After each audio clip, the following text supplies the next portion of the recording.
तर श्रीकांत शिंदे हे निवडणूक कमळावर लढवणार की धनुष्य बाणावर? कल्याणमधील ठाकरे गटाच्या उमेदवार वैशाली दरेकरांनी हा सवाल उपस्थित केलाय। उमेदवाराची घोषणा फडणवीसांनी केल्याने हा संभ्रम आहे असं वैशाली दरेकरांचं म्हणणं आहे।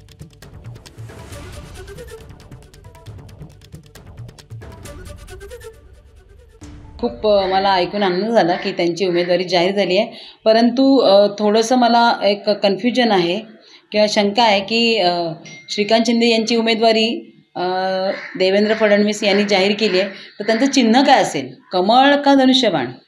ते त्यांनी ठरवलं आहे का की कुठल्या चिन्हावर ते लढणार आहेत? आणि ह्याच्यासाठीच हा अट्टहास केला होता का? ही नामुष्की त्यांच्यावर ओढवली आहे की त्यांची उमेदवारी देवेंद्र फडणवीस जाहीर करतील? कार्यकर्ते काम करतात, जाहीर झाली तर म्हणून काही फरक पडत नाही आहे। कार्यकर्ते ठरवतील काय करायचं ते। एबीपी माझा, उघडा डोळे बघा नीट।